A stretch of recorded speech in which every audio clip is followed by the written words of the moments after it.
মাংস বের করা দেখে তুলিমণি বলছে, আম্মু মাংস রান্না করবে? আজকে মাটির পাতিলে মাংস রান্না করো। আজ আমি মাটির পাতিলের মাংস রান্না খাবো। আজকে আমাদের বাগানে লিচু পেড়ে নিয়ে যাচ্ছে। যাদের কাছে লিচু বিক্রি করে দেওয়া হচ্ছে তারা আজ লিচু পেড়ে নিয়ে যাচ্ছে গাছ থেকে। আর গাছের লিচু বাগানে লিচু পাড়তেছে। আর আমার রুমের অবস্থাটা কি দেখুন, ছোট ছোট বাচ্চারা সব এসে আমার রুমে বসছে। আর আমার রুমটার 12টা বাজে দিয়ে গেছে। আর আমার মেয়েটা লিচু লুকানোর জায়গা পায়নি, কোথায় লিচু লুকিয়ে রাখছে। আর এই লিচুগুলো খায়নি, মনে নেই। আর এই লিচু নষ্ট হয়ে গেছে, আমার ওভেনটাই নষ্ট করে দিয়েছে আমার মেয়ে।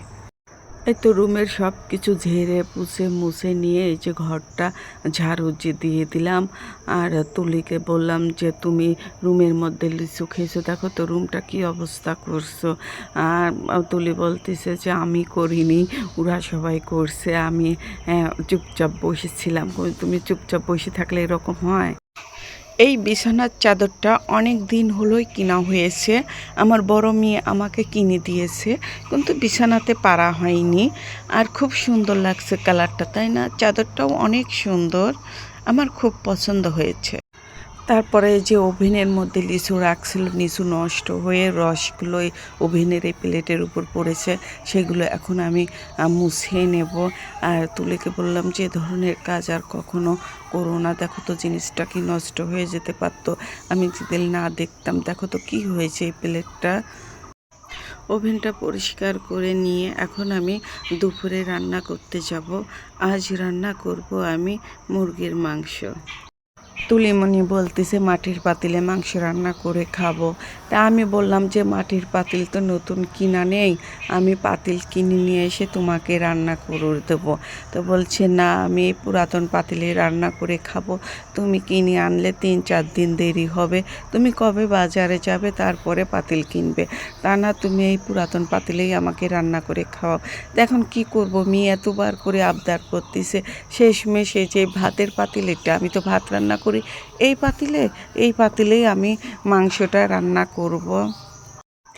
মাংসটা আমি ভালোভাবে কেটে ধুয়ে পরিষ্কার করে নিয়েছি। আর এর মধ্যে আমি সব ধরনের মশলাই দিয়েছি, আবার একটু লেবুর রসও দিয়েছি।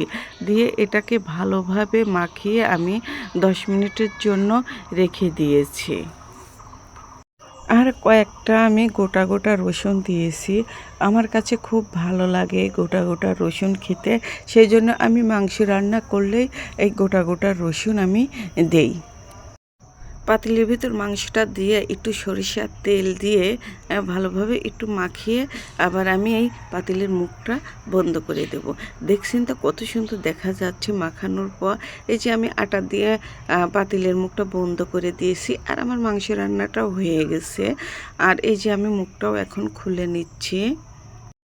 এত সুন্দর ঘ্রাণ বের হয়েছে, ঢাকনাটা খোলার সঙ্গে সঙ্গে যে এত সুন্দর একটা ঘ্রাণ বের হয়েছে। আর মাংসটা খেতেও অনেক মজা হয়েছিল। আর এই যে আমার মাংস রান্নাটা হয়ে গেছে, এখন আমি মাংসটা নামিয়ে নেব। এত দুপুরে খাওয়া দাওয়া করে রেস্ট করলাম, করে এখন তুলিমণি বলতেছে আম্মু একটু বেড়াবো। তো কোথায় বেড়াবে এই সময়? বলতেছে একটা ভ্যান রিজার্ভ করো, ভ্যান রিজার্ভ করে চলো দুজনে বেড়াই। তা আমারও একটু ইচ্ছা করলো।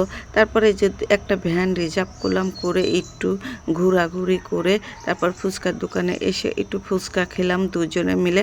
আর এই ফুচকাটা অনেক টেস্টি, আর মাঝে মাঝে এখানে আসলে আমি ফুচকা খাই।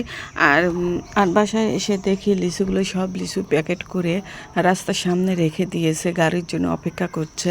আর এই লিচুগুলো সব লিচুই ঢাকা চলে যাবে, ঢাকা নিয়ে যাবে। আজ এই পর্যন্ত, সবাই ভালো থাকবেন, সুস্থ থাকবেন, আল্লাহ হাফেজ।